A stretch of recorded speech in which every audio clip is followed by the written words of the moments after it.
What's good, y'all? Let's talk this boxing, man. We're gonna talk about Wilder Fury 3. We're gonna talk about Crawford Porter and just basically the heavyweights overall, because there's been a lot of buzz this week from the heavyweights, like so much going on in boxing.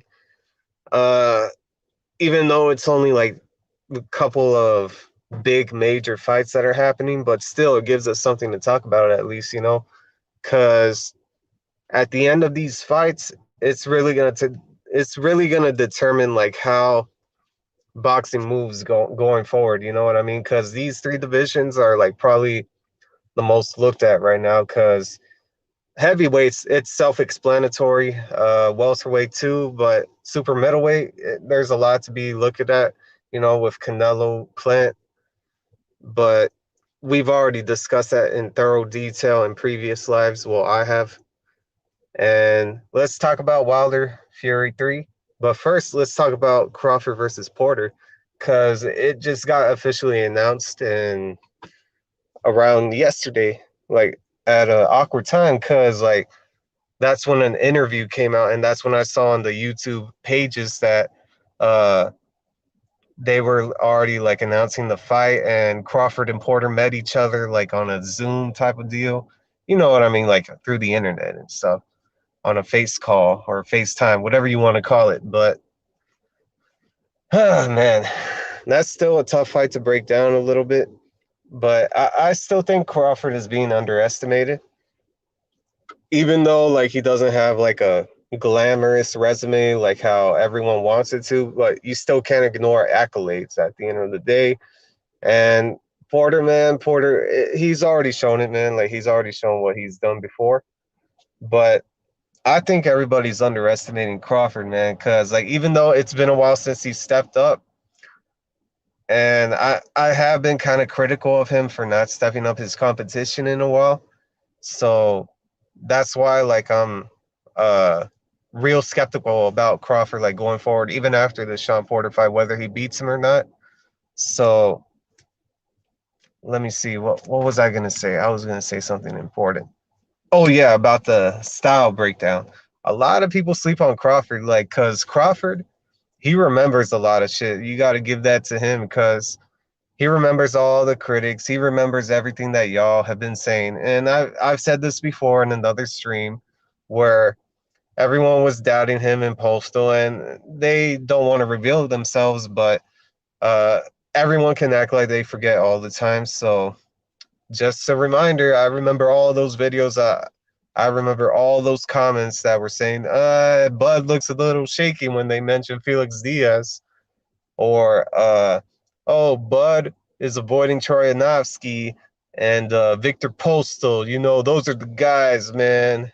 I still remember that bullshit that y'all were saying back then. Some of y'all, not all of y'all, obviously. But still, fuck it, man. Everyone's underestimating Crawford in this fight, because even though it's Sean Porter, let's not underestimate the skill of Terrence Crawford, because Terrence Crawford is still one of the best switch hitters of today, of the modern age, and possibly, uh, I don't even want to say of all time, because I haven't really looked back into history that much besides Marvin Hagler. But man, Crawford has a lot of attributes that everyone looks over. Everyone talks about Sean Porter's pressure getting imposed on Crawford.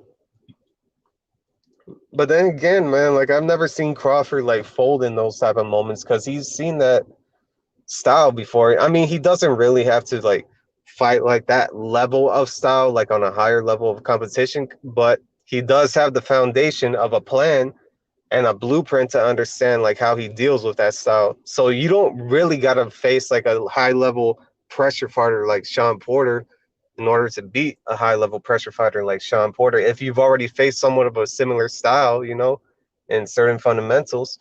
So when I look at the Felix Diaz fight, that's one way to prepare for Sean Porter, in my opinion, even though that was at 140 pounds. But still, man, the style, the size, the height, the tenacity, going in and out and stuff. And Crawford knows how to measure his distance all the time. And everyone forgets that, because Crawford, after he gets a feel of you and after 3 rounds, that's when like he starts really putting it on anybody, however he wants to, believe it or not, because he could box you, he could torment you like that while boxing you. Like it's real. How do you put it?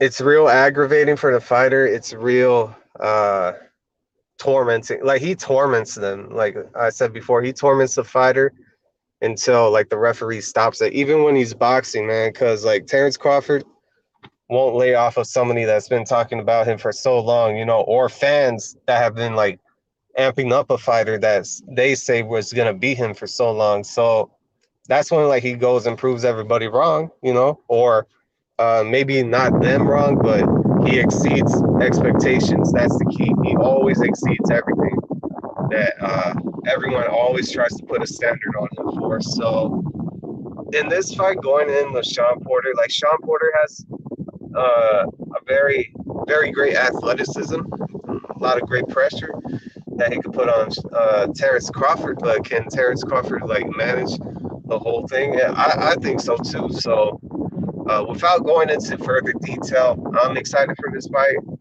And one thing that Sean Porter should understand is how Terrence Crawford switches. You know, like when he gets into a transition, that's something to study when it comes like to these switch hitters.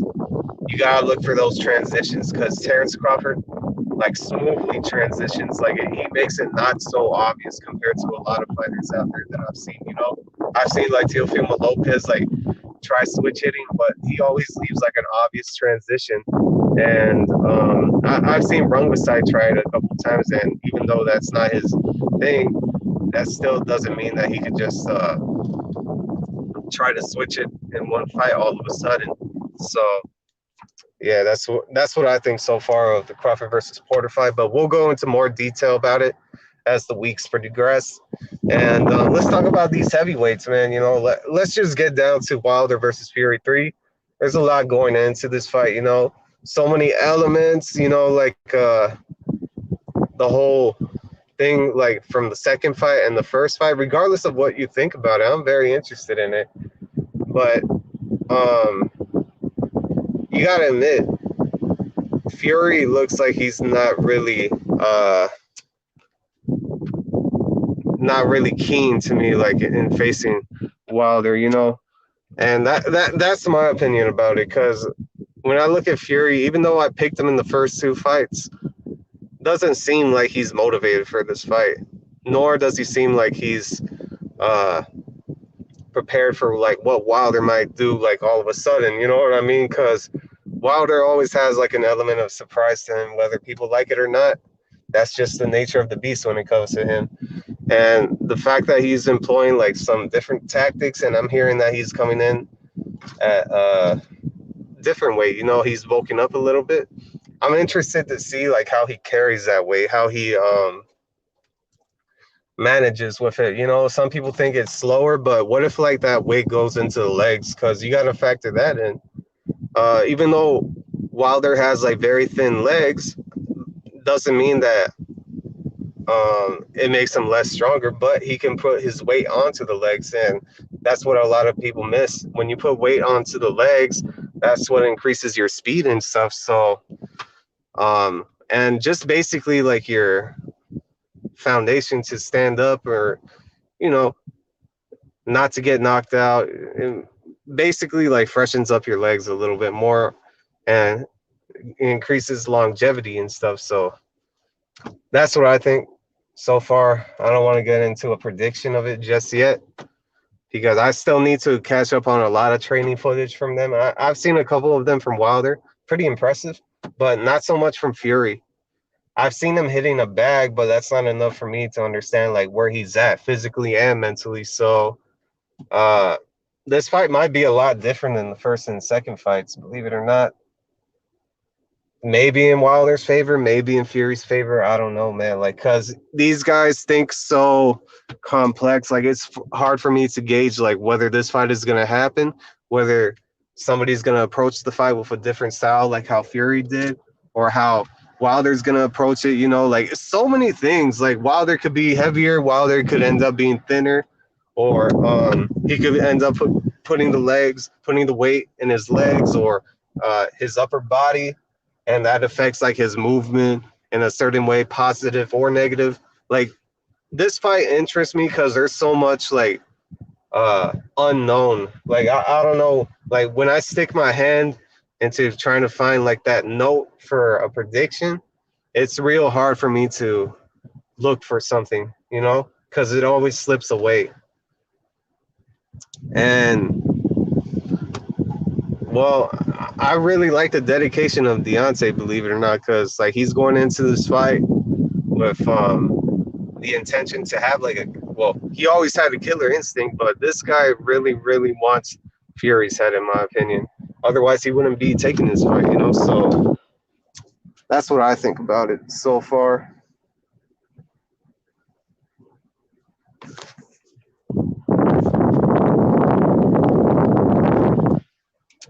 I don't know if y'all can hear me with the air just like pumping out and stuff, but 1 second, 1 second.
All right, y'all, I'm back. I had to go inside because it's so hot.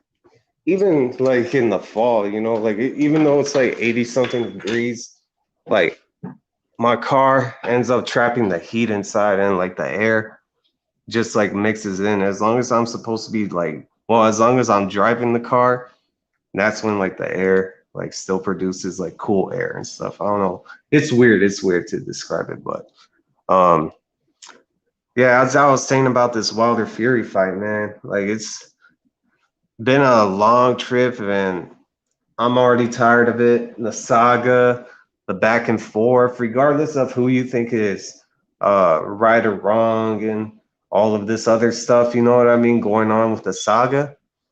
I'm pretty sure y'all just want it to end. So that's my take on it. But just wanted to squeeze that in for a minute and appreciate y'all that are gonna watch it later on or, you know, watch these fights coming on, you know what I mean? So Just wanted to do this quick one. I got to get busy right now, and appreciate it. You know what I mean? And hopefully, like we see something coming like from both guys. You know what I mean? Just to make it like clear and definitive. So this trilogy can end already, and the heavyweights like can already continue. You know what I mean? Like the division, because we just got Usyk upsetting Joshua. Well, not so much of an upset to the boxing fan that knew about it, but then again, I got it wrong. So then it's a lot that happens in heavyweight. So appreciate it, y'all. Take care, especially in these times, and I'm out.